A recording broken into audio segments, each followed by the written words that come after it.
안녕하세요. 사연창고 영상을 클릭해주셔서 진심으로 감사드립니다. 아직 구독 안 하신 분들은 구독과 좋아요 그리고 댓글 한 번씩만 부탁드립니다. 그럼 오늘의 사연 바로 시작하겠습니다. 좋은 시청 되세요. 시장 상인회가 나는 아침부터 술렁이고 있었습니다. 평소 같으면 김밥 냄새와 생선 비린내, 갓 무친 나물 냄새가 뒤섞여 떠들썩했을 시간. 그날만큼은 이상하게 조용했습니다. 상인들은 낡은 플라스틱 의자에 앉아 손에 종이 몇 장씩을 꼭 쥐고 있었습니다. 그 종이에는 어려운 법률 용어들이 빼곡히 적혀 있었습니다.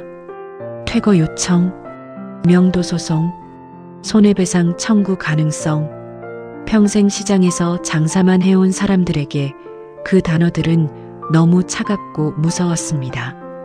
누군가는 손을 떨었고 누군가는 계속 한숨만 쉬었습니다. 그때 회관 앞문이 열렸습니다. 검은 정장을 입은 남자들이 들어왔습니다.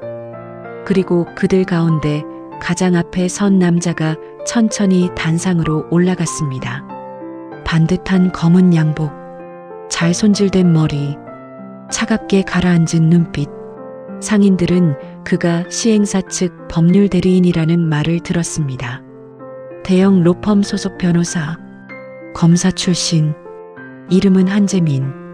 그 이름이 불리는 순간 회관 맨 앞줄에 앉아있던 정복희 아주머니의 손에서 종이가 힘없이 구겨졌습니다.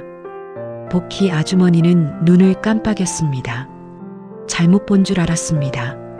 하지만 아무리 다시 봐도 그 얼굴이었습니다. 비오는 밤마다 가게 문 앞에 서 있던 고시생. 돈이 없어 라면 한 그릇도 못 시키고 물만 마시던 청년. 시험에 떨어질 때마다 분식집 구석에서 고개를 숙이고 울던 아이. 그리고 언젠가 복희 아주머니에게 이렇게 말했던 아이였습니다. 아주머니, 저 검사 되면 꼭 은혜 갚겠습니다. 그 아이가 지금 단상 위에 서 있었습니다. 은혜를 갚으러 온 것이 아니었습니다. 자신을 먹여 살린 그 가게를 밀어내는 쪽에 서서 돌아온 것이었습니다. 재민은 서류를 펼쳤습니다. 그리고 상인들을 향해 낮고 단정한 목소리로 말했습니다. 이번 사업은 적법한 절차에 따라 진행되고 있습니다. 개인적인 사정이나 감정적인 호소로 지연될 수 있는 사안이 아닙니다. 그 말에 회관 안이 더 싸늘해졌습니다. 복희 아주머니는 한참을 망설이다가 자리에서 일어났습니다. 그리고 믿기지 않는 얼굴로 남자를 불렀습니다. 재민아. 순간 재민의 눈썹이 아주 미세하게 움직였습니다. 그는 분명히 들었습니다. 기억하지 못할 리가 없었습니다.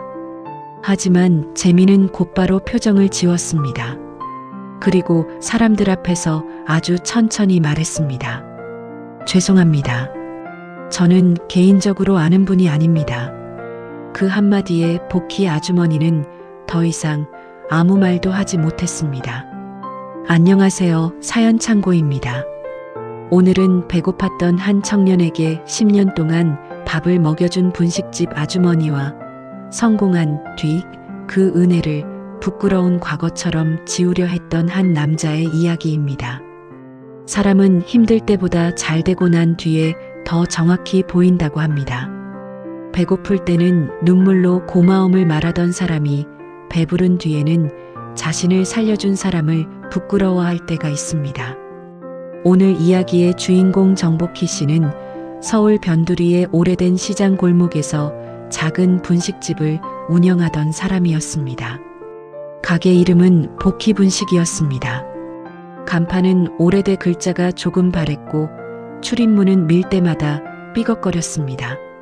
가게 안에는 4사람이 앉으면 꽉 차는 작은 테이블 4개가 전부였습니다. 메뉴도 거창하지 않았습니다.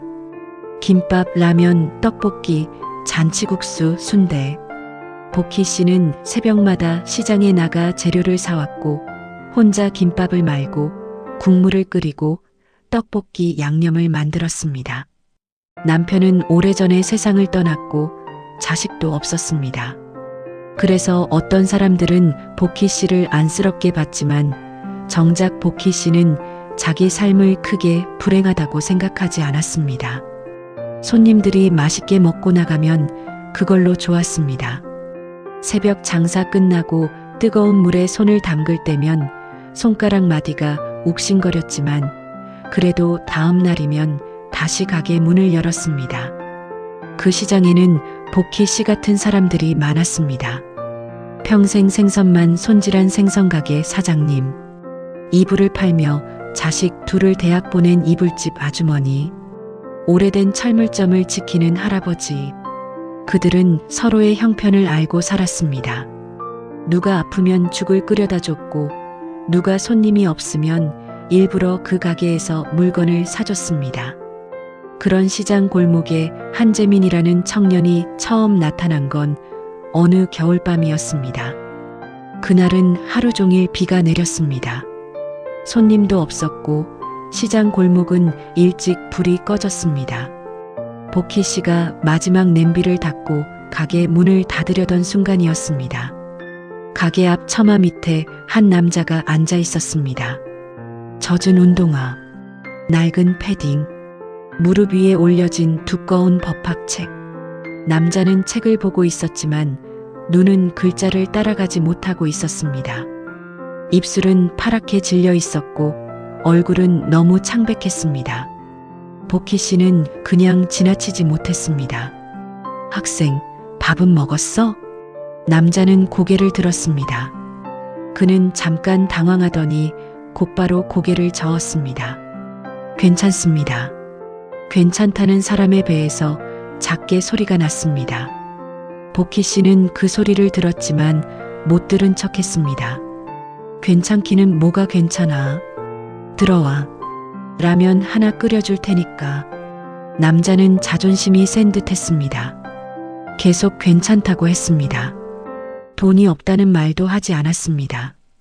하지만 복희 씨는 그 눈빛을 알아봤습니다. 배고픈 사람의 눈빛. 도움을 받고 싶지만 손을 내미는 것조차 부끄러워하는 사람의 눈빛. 복희 씨는 라면 하나를 끓였습니다. 계란을 하나 풀고 남은 김밥 2줄도 접시에 담았습니다. 남자는 처음에는 젓가락을 들지 못했습니다. 그러다 복희 씨가 주방으로 돌아선 뒤에야 조심스럽게 라면을 먹기 시작했습니다. 뜨거운 국물이 목으로 넘어가자 남자의 눈가가 조금씩 붉어졌습니다. 그날 그는 자기 이름을 말했습니다. 한재민. 사법시험을 준비하다가 제도가 바뀌고 로스쿨 입시와 변호사 시험 준비 사이에서 몇 년째 버티고 있는 사람. 집안 형편은 무너졌고 아버지는 병으로 돌아가셨고 어머니는 지방 친척집에 얹혀 살고 있다고 했습니다. 고시원비도 밀렸고 교재값도 부족하고 하루 한 끼를 컵라면으로 버티는 날이 많다고 했습니다. 복희 씨는 조용히 듣기만 했습니다. 사람은 정말 힘들 때 자기 이야기를 많이 하지 못합니다. 재민도 그랬습니다. 그는 말하다가 멈췄고 젓가락을 쥔 손만 조금 떨었습니다. 복희 씨는 계산서를 내밀지 않았습니다. 대신 낡은 공책 하나를 꺼냈습니다. 그리고 조용히 적었습니다. 한재민, 라면 하나, 김밥 2줄. 재민은 놀라서 말했습니다. 아주머니, 제가 꼭 갚겠습니다. 복희 씨는 웃었습니다. 그래, 갚아. 근데 지금 갚으라는 말 아니야. 나중에 내가 사람 구실하게 되면 그때 배고픈 사람 보면 그냥 지나치지 마. 그걸로 갚아. 그게 시작이었습니다. 처음엔 한 끼였습니다. 그 다음에는 일주일에 2~3번이었습니다. 그러다 어느 순간부터 재민은 거의 매일 복희 분식에 왔습니다. 돈이 있을 때는 1,000원이라도 냈고 없을 때는 외상장부에 이름이 올라갔습니다. 하지만 복희 씨는 그 외상장부를 빚 독촉하려고 쓴 적이 없었습니다. 그녀에게 그 장부는 한 청년이 얼마나 버텼는지 남겨놓은 기록에 가까웠습니다. 라면 하나, 김밥 1줄, 잔치국수, 떡볶이, 시험 전날 죽 1그릇. 재민은 늘 미안해했습니다. 아주머니, 저 때문에 손해보시는 거 아니에요? 그러면 복희 씨는 늘 같은 말을 했습니다. 내가 너 하나 먹인다고 망할 가게였으면 벌써 망했어. 먹어. 젊은 사람이 배고프면 공부도 안 돼. 재민은 공부를 잘했습니다. 머리도 좋았고 성실했습니다. 하지만 인생이 늘 노력한 사람 편은 아니었습니다. 그는 몇 번이나 시험에 떨어졌습니다. 한 번은 합격자 발표날 그는 복희 분식에 들어오지도 못하고 가게 앞에 서 있었습니다. 복희 씨는 표정만 보고 알았습니다. 또 떨어졌구나. 그날 재민은 분식집 구석자리에 앉아 한참을 말없이 있었습니다. 복희 씨는 아무것도 묻지 않았습니다. 그저 라면에 계란을 2개 풀어주었습니다. 재민은 젓가락을 들다가 결국 고개를 숙였습니다. 아주머니, 저는 안 되는 사람인가 봐요. 복희 씨는 냄비를 닦던 손을 멈췄습니다. 그리고 조용히 말했습니다. 떨어졌으면 다시 보면 되지. 내가 나쁜 짓 한 것도 아니고 남 속인 것도 아닌데 왜 내가 안 되는 사람이야. 돈도 없고 나이도 먹고 이제 진짜 끝난 것 같아요. 끝은 내가 정하는 거야. 시험지가 정하는 게 아니라. 그 말에 재민은 울었습니다.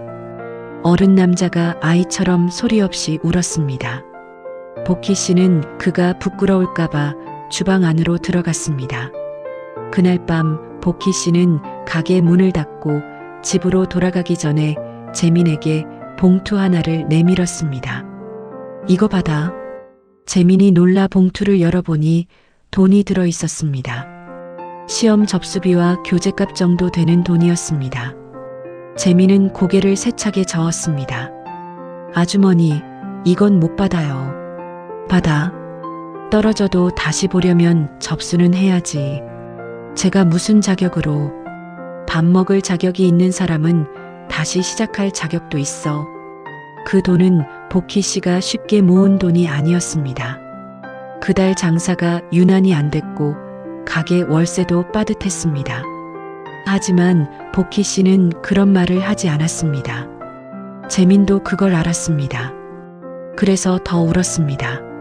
시간은 그렇게 흘렀습니다. 사람들은 복희 씨에게 말렸습니다. 언니, 저런 애들 도와줘봐야 나중에 잘 되면 모른 척해. 고시생들 말만 번지르르 하지. 합격하면 시장 골목 쳐다도 안 봐. 외상장부 너무 늘어난다. 돈 못 받을 거면 그만 먹여. 복희 씨는 그 말을 들을 때마다 웃었습니다. 내가 돈 받으려고 먹이는 거 아니야. 누군가는 손가락질했습니다. 복희 씨가 너무 순진하다고 했습니다. 하지만 복희 씨는 알고 있었습니다. 세상에는 정말 나쁜 사람도 있지만 정말 벼랑 끝에 몰린 사람도 있다는 것을, 그리고 자신이 해줄 수 있는 건 그 사람을 성공시키는 일이 아니라 오늘 하루 굶지 않게 해주는 일이라는 것을. 재민은 그런 복희 씨에게 점점 마음을 열었습니다. 명절이 되면 시장에 남아있는 복희 씨에게 찾아와 전을 부쳐 먹었습니다. 어버이날에는 카네이션을 하나 사왔습니다. 그는 쑥스러운 얼굴로 말했습니다. 아주머니, 제가 어머니한테도 못해드린 걸 아주머니한테 먼저 하네요. 복희 씨는 괜히 눈시울이 뜨거워져서 핀잔을 줬습니다. 꽃살 돈 있으면 밥값이나 내. 그래도 그날 복희 씨는 가게 냉장고 위에 그 카네이션을 오래 올려두었습니다. 재민은 가끔 말했습니다. 저 진짜 검사되면 아주머니 가게부터 새로 해드릴게요. 복희 씨는 웃었습니다. 가게는 됐고 내가 억울한 사람 편에 서면 그걸로 됐다. 재민은 진지한 얼굴로 고개를 끄덕였습니다. 저 꼭 그렇게 살게요. 진짜예요. 그 말이 거짓이었다고 생각하고 싶지는 않았습니다. 적어도 그 시절의 재민은 진심이었을지도 모릅니다. 사람은 처음부터 배은망덕하게 태어나는 것이 아니라 올라가면서 자기 과거를 부끄러워하기 시작할 때 변하는 것인지도 모릅니다. 몇 년 뒤 재민은 드디어 합격했습니다. 그날 복희 씨는 아침 장사를 하다가 전화를 받았습니다. 수화기 너머에서 재민은 말을 제대로 잇지 못했습니다. 아주머니, 복희 씨는 이미 알았습니다. 됐어? 재민은 울면서 대답했습니다. 저 됐어요. 아주머니, 저 진짜 됐어요. 복희 씨는 주방 바닥에 주저앉을 뻔했습니다. 자기 자식도 아닌데, 자기 일이 아닌데 이상하게도 눈물이 쏟아졌습니다. 그날 복희 분식은 작은 잔치집이 되었습니다. 시장 사람들은 김밥을 먹으며 축하했고 복희 씨는 떡볶이도 그냥 퍼주었습니다.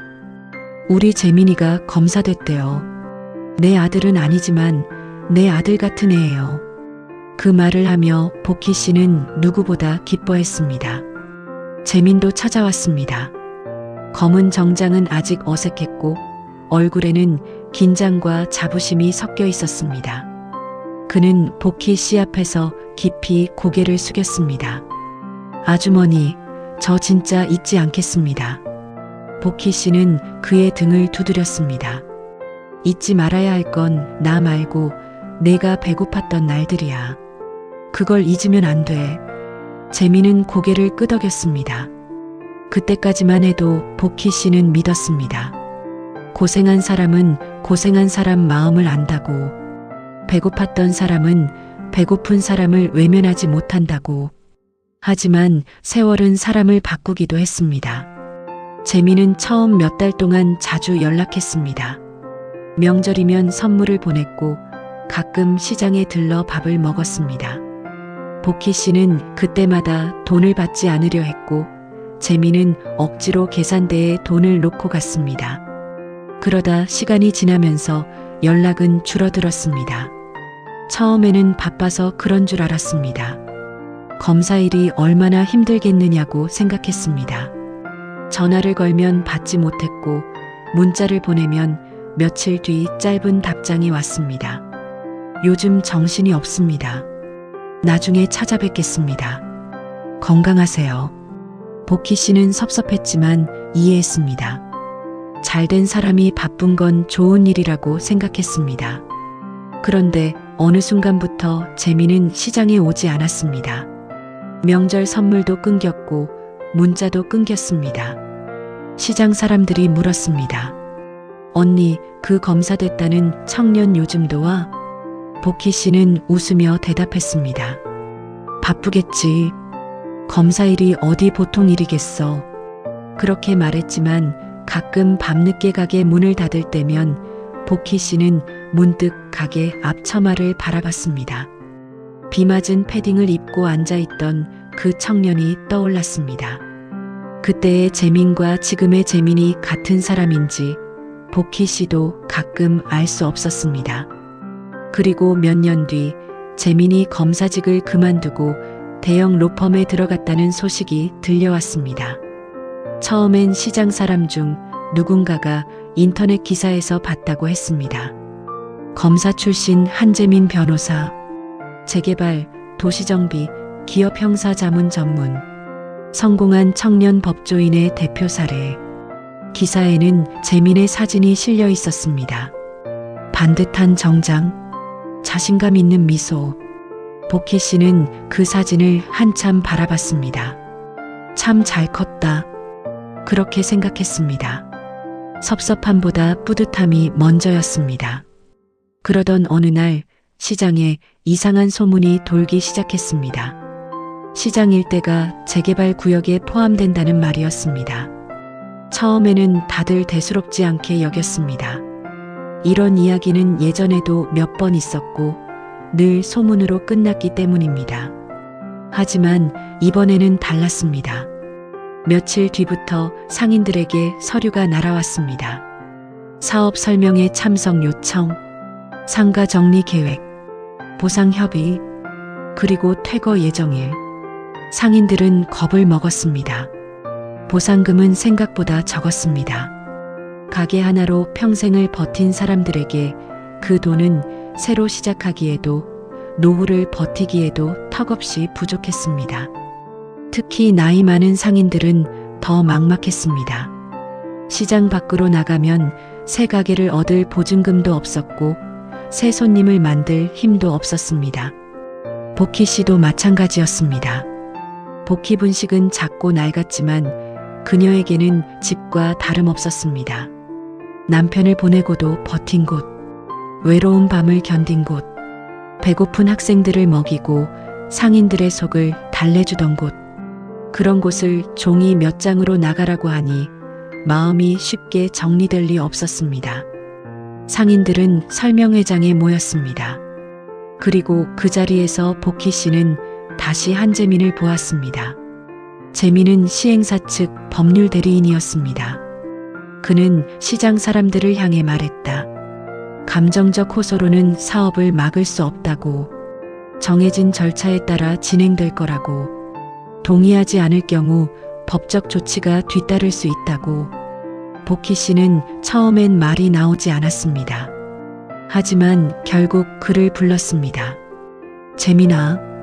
그 이름을 부르는 순간 재민이 잠깐 굳은 것을 복희 씨는 분명히 봤습니다. 그는 기억하고 있었습니다. 기억하면서도 모른 척했습니다. 죄송합니다. 저는 개인적으로 아는 분이 아닙니다. 그 말은 칼보다 더 차가웠습니다. 복희 씨가 10년 동안 먹인 밥보다 그 한마디가 더 무거웠습니다. 상인들은 웅성거렸습니다. 아는 사이예요? 복희 언니, 저 사람 알아? 복희 씨는 아무 말도 하지 못했습니다. 설명회가 끝난 뒤 재민은 빠르게 밖으로 나갔습니다. 복희 씨는 그를 따라 나갔습니다. 시장 골목 끝 주차장, 검은 차량 앞에서 재민이 멈췄습니다. 복희 씨가 조심스럽게 말했습니다. 재민아, 너 정말 나 모른다고 할 거니? 재민은 주위를 살폈습니다. 혹시 누가 듣고 있는지 확인하는 눈빛이었습니다. 그 눈빛을 보는 순간 복희 씨는 더 마음이 아팠습니다. 그는 미안해서 피하는 게 아니었습니다. 들킬까봐 피하는 사람이었습니다. 재민이 낮은 목소리로 말했습니다. 아주머니, 이런 식으로 나오시면 곤란합니다. 이런 식이라니? 저도 일로 온 겁니다. 개인적인 과거를 들먹이시면 제 입장이 난처해집니다. 복희 씨는 한참 그를 바라봤습니다. 개인적인 과거? 재민은 숨을 내쉬었습니다. 저도 그때 감사했습니다. 하지만 그건 오래전 일입니다. 지금은 법적으로 처리해야 할 문제예요. 복희 씨의 손끝이 떨렸습니다. 너 밥값 갚으라는 말 하려고 온 거 아니야. 그럼요. 여기 사람들 사정 좀 봐달라는 거야. 다들 평생 이 시장에서 산 사람들이야. 나가라면 갈 수는 있겠지. 그런데 최소한 사람답게 나가게는 해줘야지. 재민은 표정을 굳혔습니다. 아주머니, 세상은 그렇게 돌아가지 않습니다.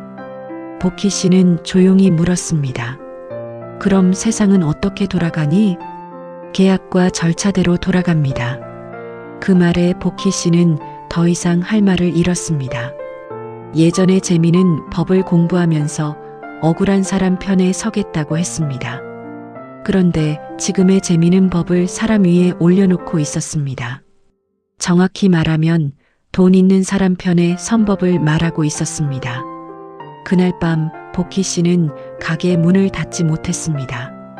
분식집 안에 혼자 앉아 오래된 외상장부를 꺼냈습니다. 한 장 한 장 넘길 때마다 그 시절이 되살아났습니다. 한재민 라면, 한재민 김밥, 한재민 잔치국수, 한재민 시험 전날 죽, 한재민 접수비 봉투, 한재민 정장값. 장부 사이에는 오래된 편지 한 장도 끼워져 있었습니다.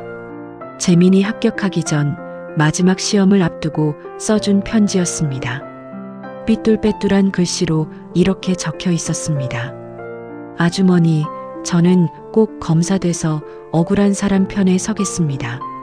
아주머니가 저를 굶기지 않고 살려주신 것처럼 저도 언젠가 누군가를 살리는 사람이 되겠습니다. 복희 씨는 그 편지를 한참 들여다봤습니다. 그리고 처음으로 눈물이 떨어졌습니다. 밥값을 못 받아서 흘린 눈물이 아니었습니다.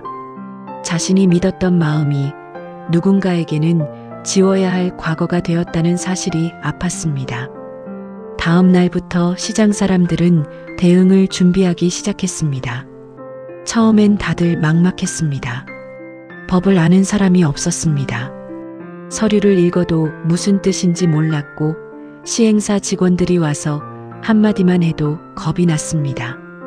몇몇 상인들은 그냥 도장을 찍으려 했습니다. 괜히 버티다 손해배상 당하면 어떡해. 나이 들어서 법정 갈 힘도 없어. 그냥 주는 돈 받고 나가야지 뭐. 그때 복희 씨가 나섰습니다. 복수하려고 나선 게 아니었습니다.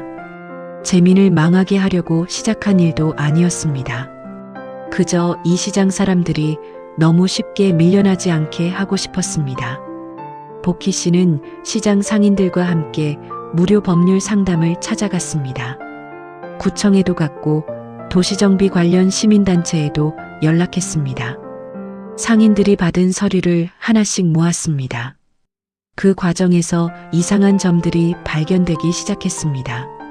동의서에 서명하지 않은 사람의 이름이 들어가 있었습니다.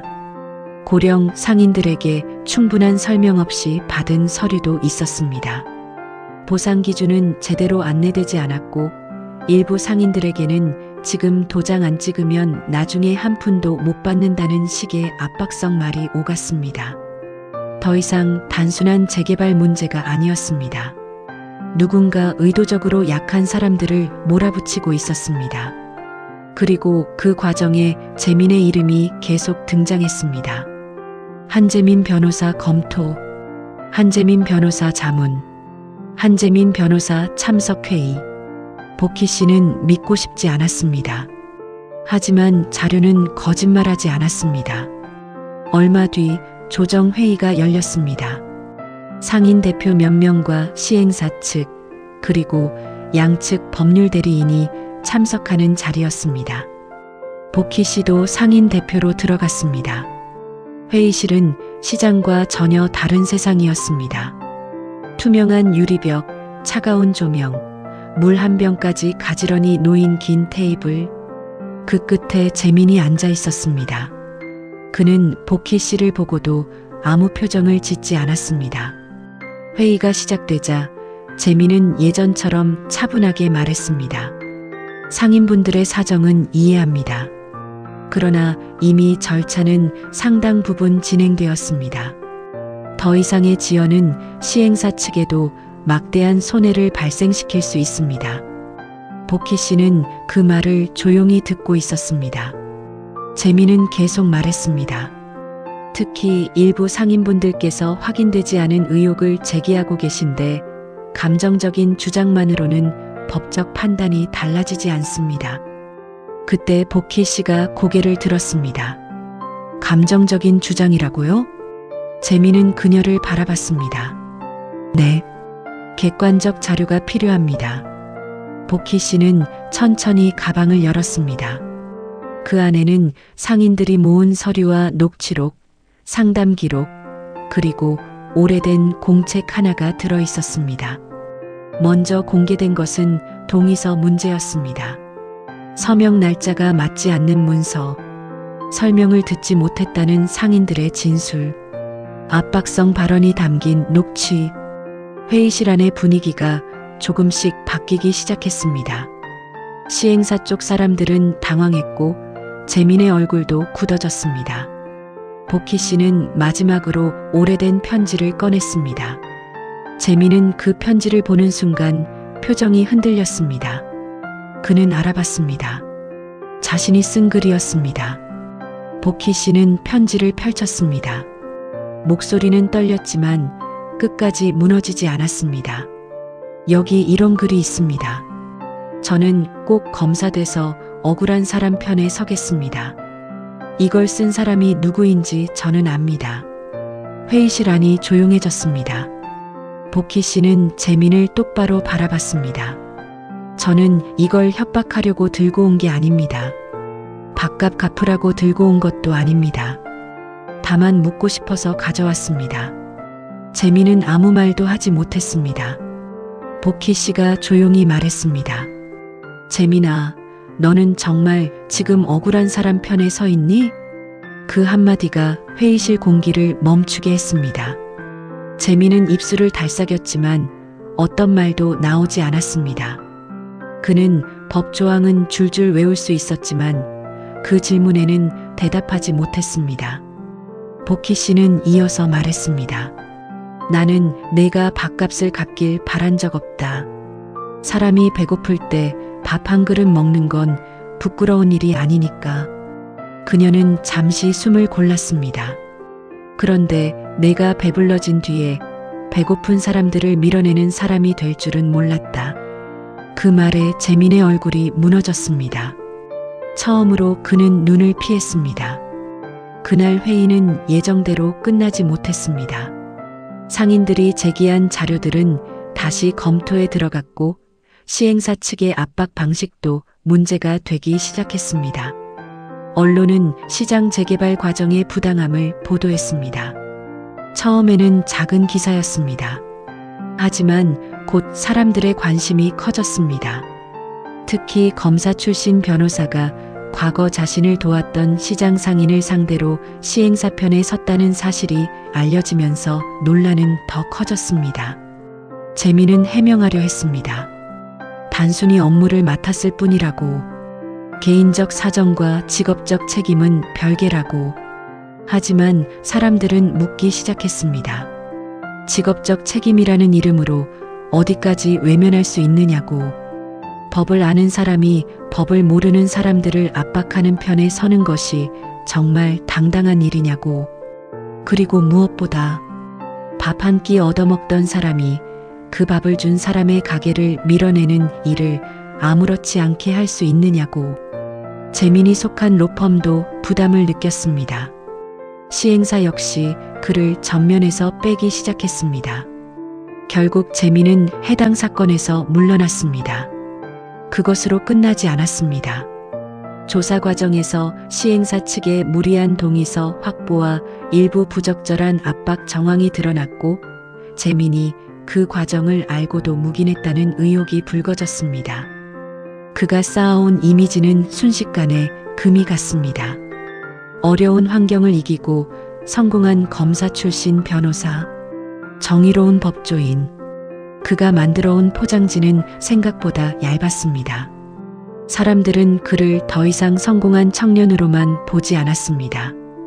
은혜를 잊은 사람, 자기 과거를 부끄러워한 사람, 배고팠던 날들을 잊고 배고픈 사람들을 밀어내려 한 사람, 그렇게 기억하기 시작했습니다. 하지만 복희 씨는 재민이 망가지는 것을 보며 기뻐하지 않았습니다. 시장 사람들이 말했습니다. 언니, 속이 좀 시원하지? 복희 씨는 고개를 저었습니다. 시원할 게 뭐 있어. 내가 먹인 애가 저렇게 된 건데. 그 말이 복희 씨다운 말이었습니다. 그녀는 끝까지 재민을 저주하지 않았습니다. 다만 다시는 그에게 기대하지 않았습니다. 그것이 복희 씨가 할 수 있는 가장 조용한 이별이었습니다. 재개발 사업은 완전히 사라지지 않았습니다. 하지만 처음처럼 상인들을 몰아내듯 진행되지는 못했습니다. 보상 기준은 다시 논의됐고 고령 상인들에게는 이전 지원과 추가 협의가 이루어졌습니다. 복희 씨의 복희 분식도 결국 오래된 자리를 떠나야 했습니다. 처음 가게 문을 닫던 날 시장 사람들은 하나둘 찾아왔습니다. 생선가게 사장님은 생선을 들고 왔고 이불집 아주머니는 작은 수건 세트를 가져왔습니다. 누군가는 울었고 누군가는 괜히 농담을 했습니다. 복희 씨는 마지막으로 주방을 닦았습니다.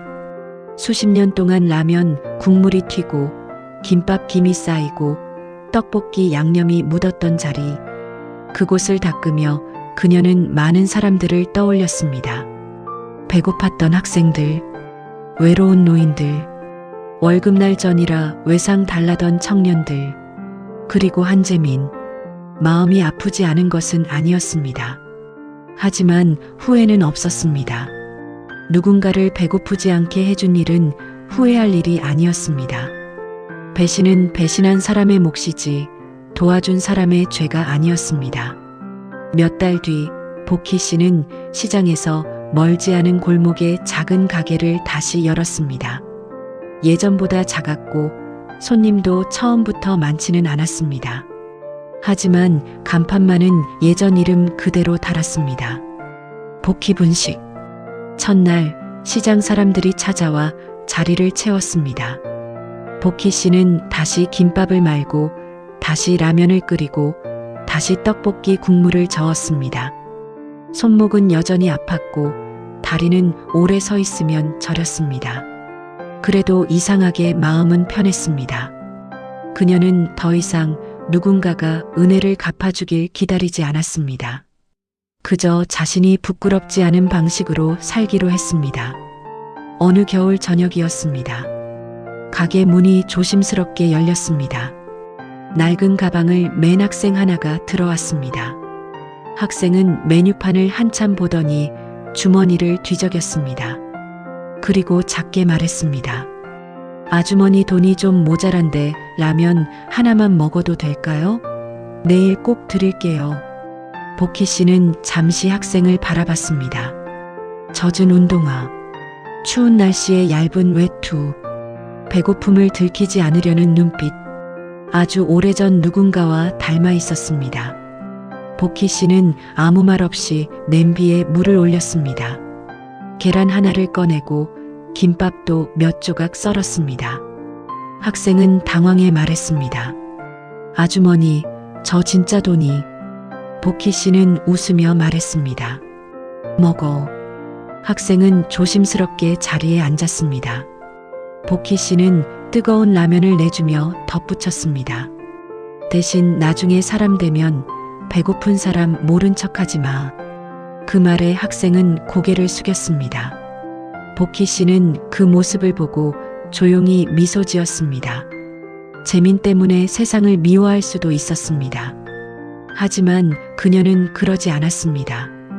한 사람이 은혜를 저버렸다고 해서 모든 배고픈 사람의 손을 놓아버리고 싶지는 않았습니다.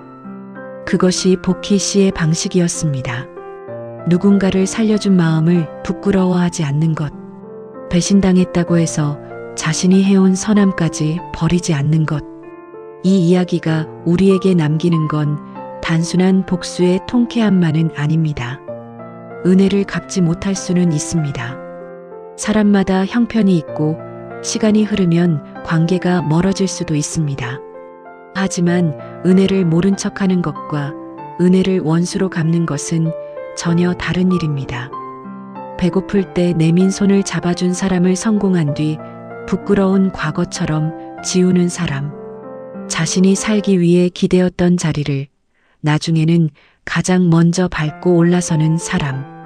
그런 사람은 결국 남에게 무너지는 것이 아닙니다. 자기 안에 남아있던 부끄러움 때문에 무너집니다. 복희 씨는 재민을 망하게 만든 것이 아니었습니다. 그녀는 그저 물었습니다. 너는 지금 억울한 사람 편에 서 있니? 그 질문에 대답하지 못한 건 재민 자신이었습니다. 오늘 사연은 여기까지입니다. 여러분은 어떻게 생각하시나요? 배고팠던 시절 10년 동안 밥을 먹여주고 시험 접수비와 정장까지 챙겨준 은인. 그런 은인의 가게를 성공한 뒤 법률 대리인이 되어 밀어내려 했다면 여러분은 용서할 수 있으신가요? 그리고 복희 씨처럼 배신당하고도 다시 배고픈 학생에게 밥을 내어줄 수 있으신가요? 여러분의 생각을 댓글로 남겨주세요. 오늘도 사연 창고를 찾아주셔서 감사합니다. 구독과 좋아요는 다음 이야기를 만드는데 큰 힘이 됩니다. 지금까지 사연 창고였습니다.